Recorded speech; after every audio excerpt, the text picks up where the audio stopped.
right, I think we'll go ahead and get started. What a great turnout this afternoon. Thanks, everybody, for being available for our IHSA Boys Golf Class 1A State Final Coaches Meeting. My name is Kurt Gibson, and I'm on the administrative team here at IHSA. I'll be our staff on-site coordinator over the weekend. I have put my email address in the chat room, and I've muted everybody. So as we go through things today, I'll have opportunities for questions, but maybe in the interim, before we do that, I would just have you, if you've got something on your mind, go ahead and put it in the chat. I'll address it later on. I'll open things up, but just to reduce the background noise, I've muted everyone for the time being. This presentation, or this is being recorded, I should say, and before the day's out, I will have this posted in the IHSA School Center.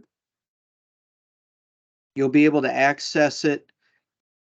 Once you've logged into the School Center, select the W tab for webinars, and you'll see a link that says Class 1A State Final Coaches Meeting, something to that effect.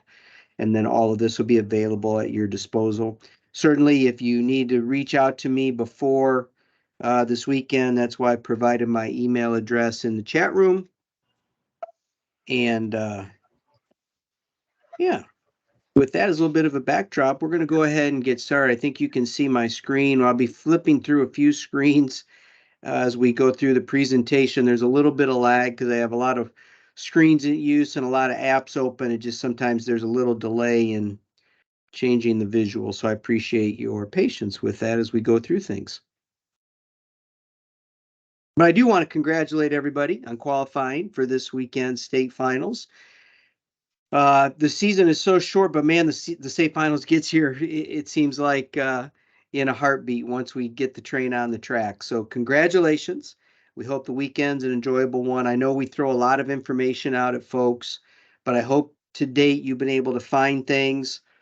The purpose of this meeting, introduce you to at least one key player for the weekend. That's our head official from the CDGA. More on that in a minute. And also go over some last logistics to try to help you feel comfortable about the weekend. I mentioned that information we're pushing out. I'm going to go ahead and I'm going to bring something else over here into my screen. It just takes a second. Get over there. I think I did it. Because I talk a lot about this. I think my assistant, Emma, sent folks an email either last night or this morning with some updates. There was also, there's supposed to be a handout given to all sectional qualifiers by the regional manager that talked about the state finals. So if you can put that puzzle together, good for you. But we're trying to get information to people as early as we can.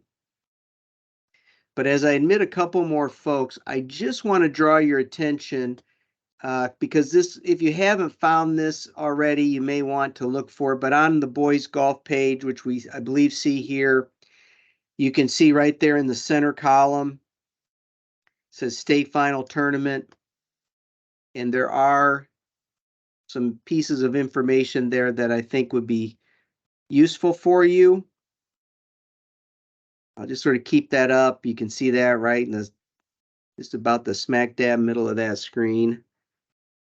And for our purposes right now, the most important thing we would like back from schools is the school contact form, school information form, whatever it's titled. Many schools have gotten those back to us and you found them. If you haven't seen that, it's in the state final qualifier information link, which I've sort of taken away from being active by putting my cursor over it. So don't do that now.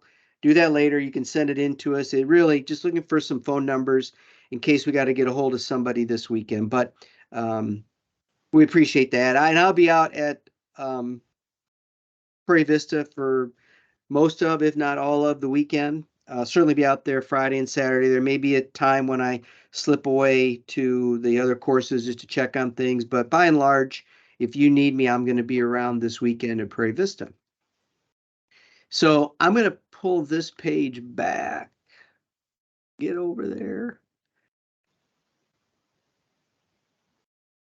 And we'll go through a handful of items here today in our time together. I want to begin by talking about Thursday and the practice round. There will be a packet available for each school, whether you've got team qualifiers or individual qualifiers, that you will get at Prairie Vista when you, the coach, check in for Thursday's practice round. And that's really what that is. That's a school practice. I mentioned that because the weather, we had a beautiful stretch of weather, but Thursday looks like it's going to be a little iffy. That's a day of business for the golf course. It's just that we put some organization to the times, because if there wasn't somebody doing that, it'd be chaos. So there are times, they're available in the manual. Hopefully you've seen them. We don't go back in and then say at these times are these exact people. We just say the winner of the Auburn sectional tees off either on the front or back at these 2 times, the second place team at these 2 times, and work that all the way down through the individual. So if you haven't seen that yet, I would encourage you to pull up the manual, also available on the Boys Golf page. In that area where I was showing you a minute ago, just scroll down a little bit further, you'll find it. But when you check in as a coach for the practice round on Thursday, if you do that, then you will be able to get from the golf course a packet of, it's got information. We're going to talk a little bit about some of those documents today. It will also contain a parking credential, because at Prairie Vista, the parking's, it's not super expansive. We reserve the parking lot for the school vehicles, for our tournament staff that'll be on site, CDGA officials, other tournament officials. We have a satellite lot about a third of a mile away from the golf course. We have a shuttle running back and forth, bringing fans who want to ride the shuttle from the parking area to the golf course. But you'll need that parking credential to get the school vehicle into the lot. And then there are also coaches' passes. And you can have up to 2 if you've got 2 coaches listed in your initial list of participants. We'll talk more about those later. And then the last thing you'll have inside of there are bag tags for the players. This is last year's bag tag. This is a pretty blue one. This year's bag tags, I believe, are orange. But they're in there, and these are for your players. You'll also receive a sleeve of complimentary golf balls from Wilson Sporting Goods. They're complimentary. They don't have to be used during the tournament, but they'll be given to you when you check in, 1 sleeve per qualifying player. I would mention, we're going to talk about these materials, and you can review those with your players. If you're not coming to the practice and you're leaving that up to your player, do not let the parent pick up the packet. You can get the packet from me on Friday when you show up at the golf course. You're going to have a challenge probably getting into the parking lot, but you can get the packet from me. Do not have a parent or student pick that up, please. And then last thing on the practice, two last things on the practice round. One is the cost of the practice round is on the school. The price per player is less than $30 a person. I think it's in the $25 range. You can, if you need to know that in advance, please call the golf course. And that number is, I'm just going to type the number. I'm not going to try to do that and everybody's writing it down and I'm going fast and it gets to be all chaotic.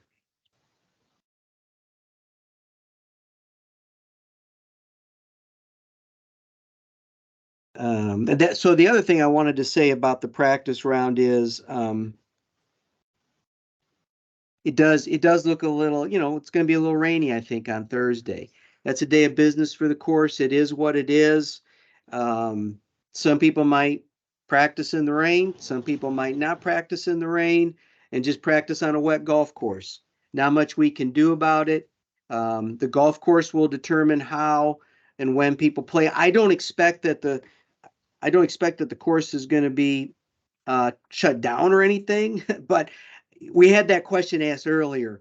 Like if it rains, are all the times backed up? No, that likely wouldn't happen. So you just have to deal with the rain just like you would have to deal with the rain on Friday or Saturday. And I don't think there'll be any, but we're going to talk about that shortly. All right. We had a note from Phil at St. Anthony. He had called the golf course. Looks like the fee is $29. So we're south of $30. Good for us. Okay. Thinking about some of the documents that'll be either available online or in your packet. The biggest one that I want to talk about is the terms and conditions. And I'm not going to spend a lot of time on that, but those will be and provide the guidance in terms of the rules. And I'm not talking about necessarily the playing rules, but how the tournament is administered. Those copies have been available all year, and I would encourage you to, if you haven't seen those or studied those, to do that. Again, available on the Boys Golf page. One of the things that will be in the packet and we'll review with your players is the code of conduct. We've been fortunate at the 1A tournament, excuse me, that we haven't had player conduct issues at least too often in the past, and I hope there aren't any this weekend. But I mention that because I think it's important as a coach that you just start to get your players mentally ready for the weekend. I get that it's a big stage, but you know, golf's one of those games where I think you've got to keep those emotions in check. One of the parts of our policy to remind folks is that a coach can impose a penalty on a player for his conduct. And so everybody's threshold is going to be different. And so I don't think you should just turn your players loose without them understanding that there are going to be coaches from outside of their area at the Prairie Vista this weekend, and they may not tolerate somebody flipping a club or saying some kind of word in exasperation over a poorly played shot. So anything you can do to help prepare them in advance, I think, is a good thing.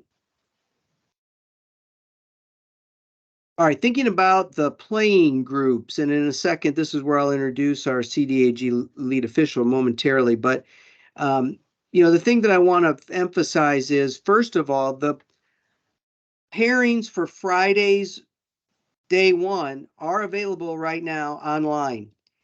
If you go to the Boys Golf page and you click the link in the upper left-hand corner that talks about State Series information and results, on the next page, you'll see a link for day one pairings. I believe those are accurate. We looked at those, worked on those last night, putting those together. We'll be, maybe tonight, if not tonight, tomorrow, we'll be replicating what you see in that workbook, which is online, IHSA.org again, into iWanamaker. And the plan will be on Friday, once the round is closed, to immediately create the workbook for day two, and that'll have the pairings for day two. And as a reminder, the top 8 of the 12 teams will advance from day one to day two, and the top 40 individuals not on one of the top 8 teams will also advance to day two. If we have ties for the last team spot, all those teams advance. We have any ties down at that 40th spot for individuals, they all advance as well. As soon as we close the round, we're going to make that workbook page to show the pairings, and then later on, and we'll post that again online, and then during the night we'll get the iWanamaker up to speed on that. But we're trying to be sensitive to folks who want to know what the Saturday pairings are, and so we're going to try this. We think this will work a little bit more smoothly. We'll get that information out there quicker, and then we can work on the back end with iWanamaker. And speaking of iWanamaker, Doyle will be, believe it or not, Doyle's going to be in town this weekend. He's going to be at the boys tournaments and the girls tournaments. Please feel free to talk to him if you bump into him rather. Just want you to know that we're very sorry about what transpired yesterday. We know that the app was not working as it should. Once we knew about it, we got in touch with iWanamaker, shared our frustrations. What I'm told, and I have no reason to doubt Doyle, and let's pause here. This is, I think, our third year. This is the first time we've encountered something like this that we're aware of. So the platform, we believe, works. We're still learning, as he is in some regards, but what we're being told is that they had more traffic yesterday on their platform than ever before. That's a great thing, but it did overload their server. They immediately upped its capacity, and as the day went on, it did appear things worked better, but that's later in the day. It wasn't fully operating like we're used to when you needed it, and for that, we're sorry. And like I said, Doyle will be around this weekend. You can share whatever thoughts you have for him then. We don't anticipate any problems with the platform this weekend. But the thing I wanted to talk about also with the playing groups, we will ask the players at Prairie Vista to come into the score reporting area between nines. We do a quick check-in before we send them out to their second nine. We'll also have on the front end an individual calling the groups to report. We'll bring them in, go over things before we send them out to begin the day. And then the scoring area is where they'll report at the end, and that's where we'll sign our cards. If you have a team qualifier and you need to make a sub, you have up until an hour before play begins, Friday and Saturday, to make that substitution. I've given you my email address. That's the best and only way to make that sub. You can come in and see me, but you can also email me and say, hey, we're going to sub out A for B kind of thing.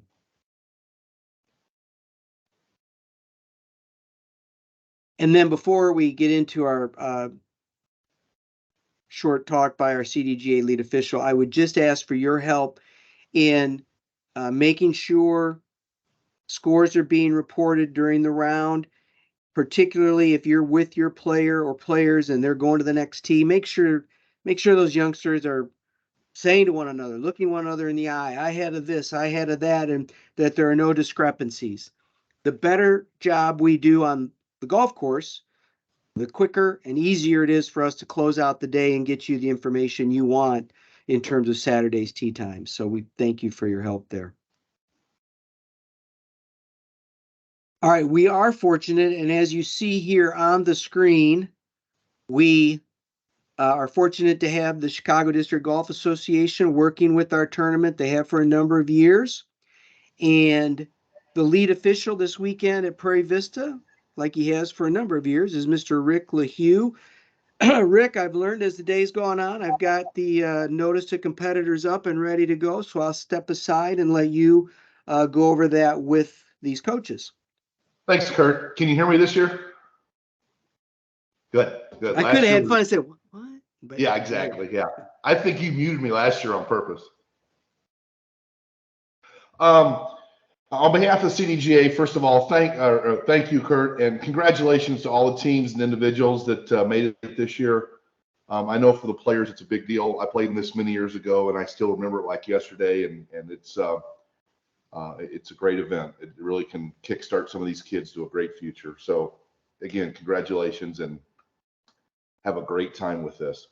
The notice to players, I'm not going to cover everything. Some of the stuff that's on here is on our CDGA hard card, but we need to put it on here also. You can read all of it. Example, wood chips and mulch, loose impediment. We don't really need to cover that. That's just information that if there's a ruling, we have it in writing. I do want to mention ground and repair. If there's some heavy cart traffic that's at the end of a cart path, usually we're going to consider that ground and repair. The staff will be out there marking all the courses Thursday. We'll be there mid-morning at Prairie Vista. And so we'll try to get all the ground and repair, out of bounds, penalty areas marked. But if we miss anything, player can always play 2 balls, declare which ball he wants to play, and score from there. So obstructions, number 18 is kind of we haven't had many of them, but we do have to have this in here. For an immovable obstruction, you're not allowed relief from intervention, but we look at this could be a complete nightmare for a player if somehow a ball got underneath that netting and just could not get relief. He could be aiming out of bounds. So we do give relief for intervention, which is different than interference. We'll have a couple drop areas. I do have one of our best rules officials with the CDGA, a past president that will be there all day long to help out all the players with a drop if needed. Integral parts of the golf course, 11's got a unique railroad tracks in the bunker. We consider that integral part of the golf course. We do not get relief from that, from an immovable obstruction in a bunker. And speaking of that, speaking of large bunkers, between holes 1 and 2, there is a huge bunker. It is a bunker. And the bricks, mulch, and prairie grass are treated as integral parts of the golf course. There is no relief from those. So, and usually we've got somebody close to that area to help out with anything needed. Out of bounds, other than the around the golf course, it's not really considered in-course out of bounds, but around holes 14, 15, 16, the maintenance shed is also out of bounds. So that'll be marked. Penalty areas will be marked with red paint. No drop areas this year. Now that we've gone from yellow to all red, I feel there's no need for drop areas at Prairie Vista. So it's just where it last entered the penalty area, and we can go and explain all the options from there. Damage by animals, we always put that on in the fall. Skunks, raccoons looking for grubs. Might happen the night before, and we just never had a chance to see it. So that's always for the lie of the ball and the intended swing, player gets relief, not from stance. If he's standing on skunk damage, he doesn't get relief, but for the lie of the ball and the intended swing, he does get it. As he mentioned earlier, obtain rulings only from us. We could be here for 3 hours with nightmare rulings. It's happened from coaches and parents. Disqualifications, penalties. If there's any doubt, get us there, let us do it. If we make a mistake, there's not going to be a disqualification penalty. But if a coach gives a wrong ruling, I've had to disqualify kids in sectionals and state in the past. A couple times I was at a sectional watching some friends, and Kurt, I wasn't the head rules official, but I was asked, and you know, it's easy. You just get it to the decision book and help the committee find the decision. So it just get back to making sure we're the ones giving the rulings out there. We'll have 7 guys out there, so we should have one almost every other hole. Yeah. Kurt, I did see a question pop up. Do you want me to take care of tees real quick, or do you want to cover that? Yeah, that's fine. Yeah, I hadn't seen it yet, so if you see it, go ahead. Yeah, there was in the chat, somebody had tees question mark. CDGA is responsible for hole locations and tee placement. We don't do tees till the day of, and we're going to look at wind conditions. We're going to look at everything. I can guarantee you nothing's going to be from the tips. We know there's some really good players here, and we know some 5 and 6s might be shooting in the hundreds. So we're trying to be considerate to both sides of the golfers. We're not going to make this really difficult. We want to make it fair and enjoyable. So a lot of holes that are downwind, you're going to see me maybe play the tips, and into the wind hard, I'm going to have it up a couple tees up. So we just want to make sure pace of play is going. We're not trying to embarrass these guys and make this golf course very difficult. Right. That's all I've got, Kurt. Okay. I would also mention, and I'm sure many of you, if not all of you, are familiar enough with the I Wanna Maker platform, that your players can request a ruling through the app, and Rick has been entered as the official, the only official. And so anytime, well, I'll get those as well, but between he and I, when somebody requests a ruling, that will come directly to Rick at a minimum, and then he'll, like he said, get one of the other staff members out there, and they're generally pretty close. Like he said, they're pretty close to one every other hole kind of thing. And so they're very responsive to those calls as they come in. And there's also the phone number. Sometimes people call the pro shop and they yell back at us. So eventually we get out there, and I shouldn't say eventually, like it's a long time. It's a pretty quick process. All right, I'm going to get this out of here. Get back into our presentation. I think we were talking, or just about ready to pick up. That's a good question, Aaron. The notice to competitors will be available to the players. Pace of play, notice to competitors, hole locations will be available to the players each day. when they report at the beginning of the day. We'll have hard copies. We're also going to be uploading that information into iWanamaker, so they'll be able to access that, on their phone if they'd like. So that sheet that Rick went over will be given to them. I believe it's also in your packet when you pick that up not tomorrow. I keep wanting to say tomorrow, on Thursday for the practice round. So good question. Okay, pace of play. That's a function of the games committee. We're putting the games committee for Friday and Saturday together. If you're selected to be on that, you'll receive an email from me. I'll ask you to check in on the appropriate day. We'll get you squared away with that responsibility. The more you can do as a coach to keep play moving, the better the experience is going to be for everybody. That first day, there's a lot of people, the conditions, there's a little breeze, the intensity and magnitude of the day. Anything you can do to help move play along is appreciated. But if there are situations that have to be addressed because of pace, that'll be a function of the games committee. That person would come out, identify themselves, and let the players know, here's what our situation is. So we always like to cover that so folks aren't caught off guard by that. I hope people are. No, coaches can't play the practice round on Thursday. I'm going to get to the carts and all that kind of stuff here in just a second. Coach from Christian Heritage. You got two good questions there. So dress code, we're fortunate, the attire at the golf tournaments has improved tremendously over the years. We could probably eliminate that line, but the thing that we always like to remind folks is that jeans of any kind are not allowed. That's for players and coaches.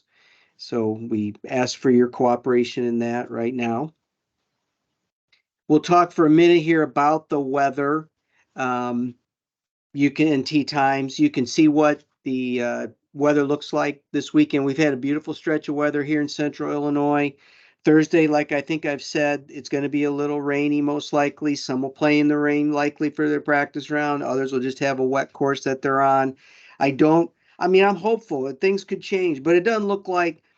I've done this a long time. I've had some years where I'm just like all tensed up about what the weather's going to do. I'm pretty relaxed about it today because I think it's going to be fall. We haven't had fall yet. I think fall's coming. Temperatures are going to be about the same both days, a little breezy, but the conditions are going to be favorable. So we plan to stay on our assigned tee times, which will begin at 8:30 each day. If something moves us off that, we'll have plans in place, but it would have to be a pretty extreme event to make us move to a shotgun start. So if there are changes, whether it's a little delay or something greater, we would communicate that in two ways to schools. One, we'd post it on our website, big, bold, middle of the homepage, weather delay, whatever. And then we also have on social media a handle. It's called @IHSA Weather. It's on X, which of course was the former Twitter, where you can also find weather updates as necessary. You can call the golf course. I put their number in there. They'll know as well. But the website and the social media handle, the X handle, will be the two most quickest ways or the most immediate ways you can find out if there's any kind of delay on either day. But again, I'm feeling pretty good that we'll have a couple nice fall days. A little chillier than we've been, so dress appropriately. Okay, so I also mentioned that we're going to do our best to get the pairings for Saturday out as quickly as we can. I think that's going to be a little quicker than it was last year. Then just remember, it'll be on the back end where the iWanamaker will get taken care of. But we want to get the word out for who's playing and what their times are Saturday. And we think this is going to be a little better than maybe what we've done in the past, a little quicker anyway. Okay, now to get into these questions and coaching and all these kinds of things. I'll begin by saying we really want to remind you that you can coach on the golf course until your player steps on a green. You know, it's a player's game. They've got to make the shots. But I respect your right to coach them. But we've got to be able to do that with an expediency. Again, because of the size of the field and wanting to keep things moving. We need you to have your passes visible, both for you and if you have an assistant. That helps our staff. It helps the CDGA. If we got to come out and deal with a situation, we know who the coaches are, who should be talking with the player, and likewise who shouldn't be. So if you can keep those visible, that's great. Carts. Always, the seemingly big question here at the finals.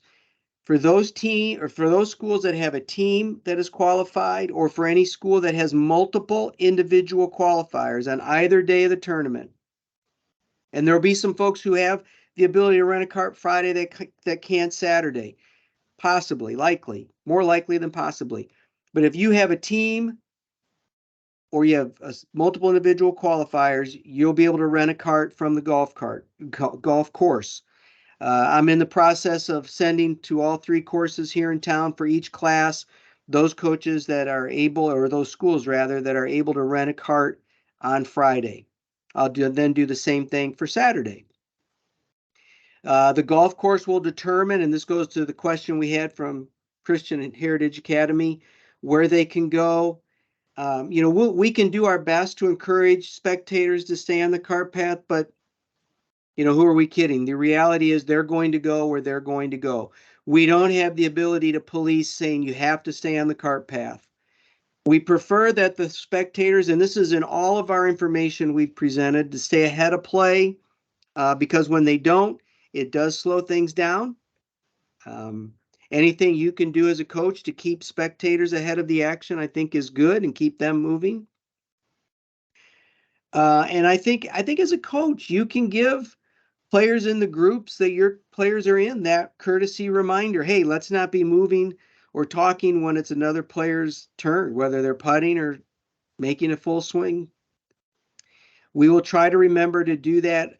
We're good about reminding the players before the round about using good etiquette, but we don't get down to the granular level, but like you're suggesting here, but we can try to remember to do that. I will try to remember to say something to our team that's getting the players set up as we get them out there. Hey, Kurt, it's Rick. Can I take something real quick here? Yeah. If you don't mind, I'd like to address those real quick. I appreciate both those comments. I think the spectators, I've seen 50 to 70 spectators in a group, and to keep all those people on a cart path, I think would be tough. But you've got a great point here, Coach. But what you need to do is just make sure they stay up with the group. Even spectators on the cart path could lag behind. They could be texting, not paying attention. That doesn't mean pace of play is going to improve just by keeping spectators on a cart path. Let's just remind spectators, stay up with your group and ahead or with them. Because cart path or not, the cart path's not going to solve that problem. Right. Second thing, great point. I see this a lot, and this isn't just on the putting turn. This is on the tee. This is in the fairway. This is putting, chipping. All of those situations, I see kids moving. I know they're nervous, but we need to teach these kids to stand still and not speak while somebody other's hitting, and not just putting, everything. And then also, I've seen this a lot in the state tournament. I don't know if it's nerves, but I've seen sometimes 2, maybe 3 golf balls sitting on a putting green while players putting. I don't understand that. I mean, all balls should be marked unless the person that's putting should be, guy hits it too hard, spins out, hits the ball. Now we got rules. Just if you're not putting, mark that ball, clean it, keep it in your hand until it's your turn to putt. That's just a side note there. But I wanted to mention those, Kurt. Yeah, no, those are good points. Last thing on the cards. I know that one of the challenges probably for you at the coaching level this weekend is you've had fans who have been following players all season long, and all through the season, regional and sectional, they've gotten golf carts. We don't provide golf carts for spectators at the state finals. We have a shuttle system that rotates around the golf course. There are predetermined pickup and drop off locations that allow fans, without moving too much, to watch action on 3 or 4 holes. This is sometimes catches people off guard. even though we, again, think we have our information out there and it's been available, you know who your fans might be coming to the event. You can let them know about this. Great. We deal with it every year. And as on a personal note, I don't think you want all the golf carts that would be necessary on the golf course with a field this size. I think that is just asking for more trouble than we want. And I think that would really slow things down. But that's where we're at today. Things could change over time. We'll just have to see.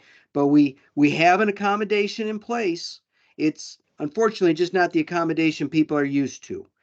So we have the shuttle system that we use, not only getting people from the parking lot to the course, but then helping them move around the course as well.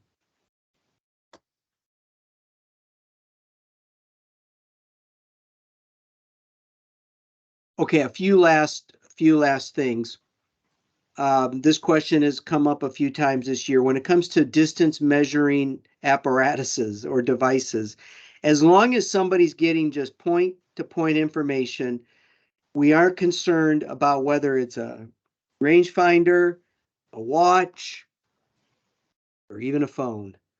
It's when a player is getting something other than point to point distance. So they're getting information that's point to point and it's factoring in wind or elevation that there's a problem. So I don't know if that causes problems on your end as a coach, but we just want you to be aware that all we're concerned about is that the players are just using point to point distance in their information gathering. They can share that with other members of their group. That's not a problem either. But it came up again. It's a question that's come up a couple of times during the year, so we wanted to clarify it. We can always take that back to the advisory committee when they meet next. So this weekend or after the weekend's over, if you have some thoughts or whatever and want to share those with me, that'd be great. I'd be happy to help you get those plugged into the right group. We do have a drone policy with the association. If a drone spotted over the course, we'll blow the horn and people will have to evacuate. So I maybe just remind your players even if it's a nice day and they hear a horn, they've got to leave the course. We'll be as quick as we can getting that thing out of there. Nobody. Sometimes people ask, "Hey, we want to take a drone, take some pictures." We haven't heard of that. I'm guessing it won't rear its head, but if it does, then you'll know what that's about. Rick has talked about, the function of the CDGA. They do great work. They're responsible for golf-related rulings. Our committee will take care of the pace and the conduct. I think the main thing we also want to remind folks is it's easy in this setting, whether you're frustrated or extremely happy to want to get that final score done and get that card signed at the end of the round. Players should be reminded not to do that until they come into the score reporting area. We can't help them if they have signed a card out on the golf course that they shouldn't have signed. We need to get them back into the score reporting area. We'll take care of them in there, but we just don't want to have any of those awkward and ugly kind of situations because somebody did something a little prematurely. So any help you can give to us to remind your players to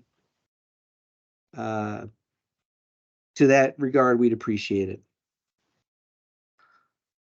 A couple more things, and then I'll open up for some questions. I think I saw one just populate in the chat room here, but I'm going to close by saying that did that to me earlier.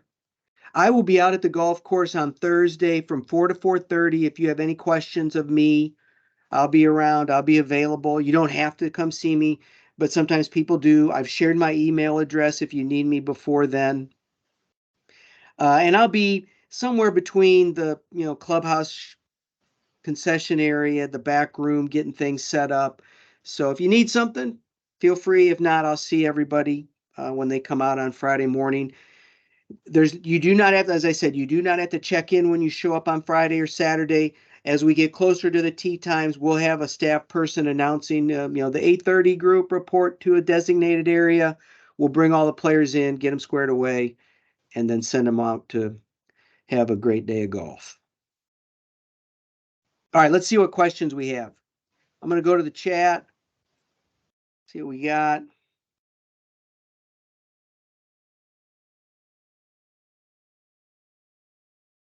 Yes, 18 birdies can be accessed through a phone. We had a question about that, and that's the answer. Now I want to wait it. Here we go. Okay. Again, I'm just going to say, as long as the app only provides point-to-point distance, it's okay. So whether I used 18 birdies as a reference, if it's, as we see here, Golf Shot GPS iPhone app, it's only going to become an issue when somebody's getting additional information,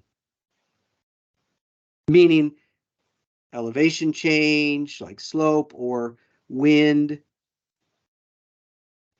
That was one question.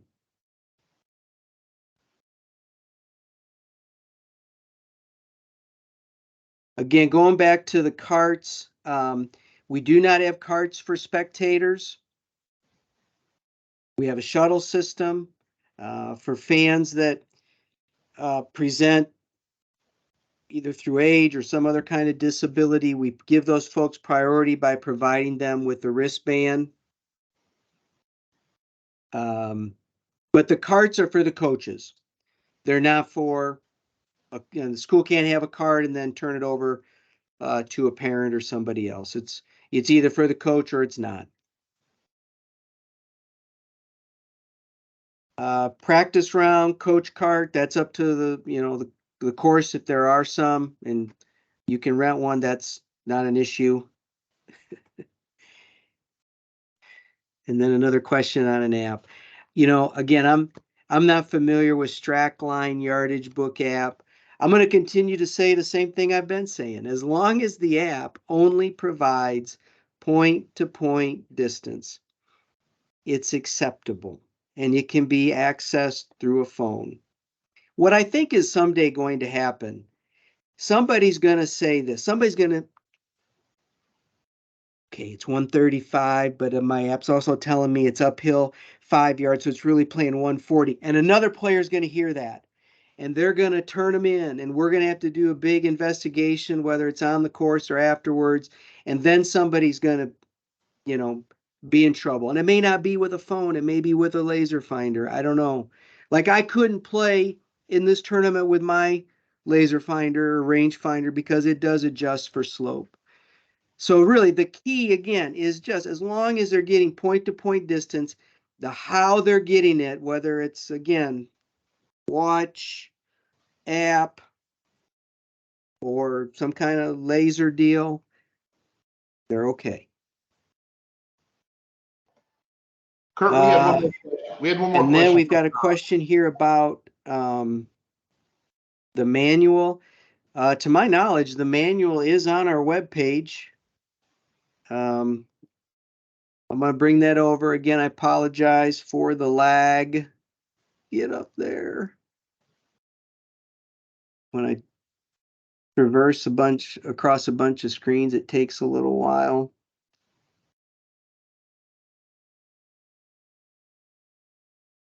The manual is right down here for people looking for the manual.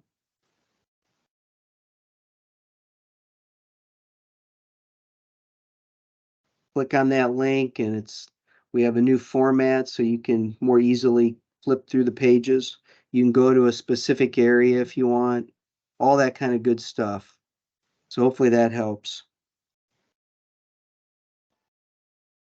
Kurt, These are good questions. We had one question that did not get addressed. Okay. Tom up higher says, for parents that are talking to their kids, should we contact an official? You want me to take it or you want to cover it? Oh, I just see. Yeah, that's fine. You can. Really, I mean, there's no stopping a parent talking to kids unless we get into the advice. So, Kurt, correct me if I'm wrong. There's nothing in the IHSA that says parents cannot talk to kids. Do you want a sandwich? Do you want a soda? Keep your head up. But once we start talking into, hey, Steve hit 7-iron on the next hole, the par 3. Now we're getting into advice. So I think the question comes up year after year. We just got, as long as there's no advice, I don't know of anything that prevents a parent from talking to kids.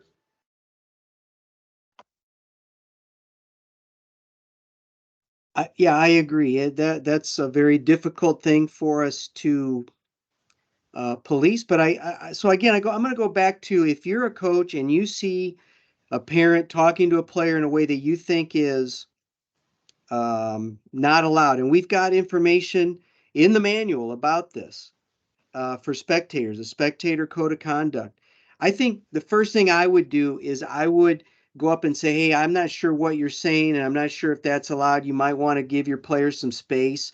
We don't have a penalty, like Rick sort of alluded to, if a parent encroaches in close to a player. We don't think it's necessary, but we don't have a penalty. If they get up close to their son, that the player's going to be penalized.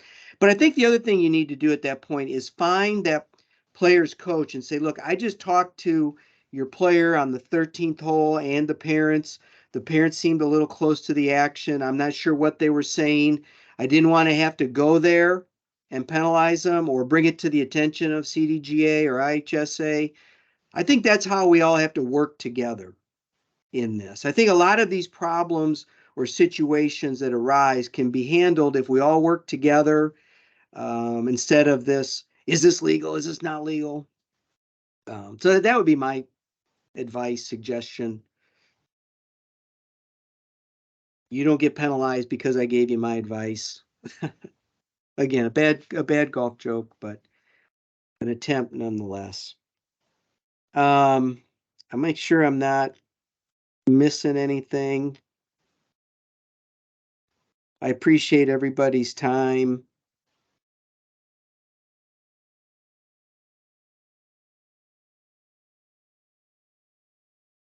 You've got my number, or you don't have my number. You've got my email address, rather. I'm going to be out there on Thursday. Hotels, there is housing information. If you log into the school center, and once you're in the school center, you need to select the sport and activity tracker. And once you select the sport and activity tracker, you find the row of information for boys golf.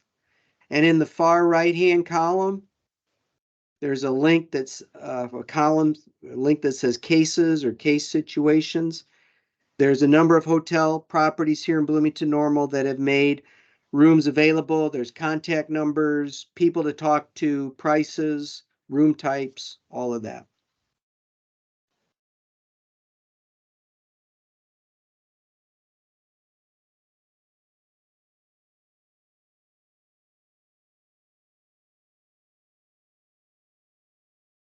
So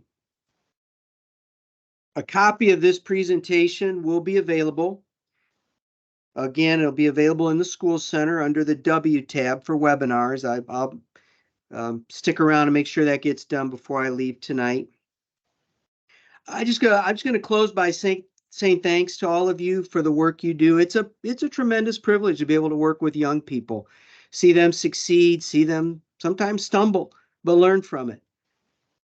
The calling you have to work in this space is wonderful, and I hope you're enjoying it. And I hope this weekend's an enjoyable one.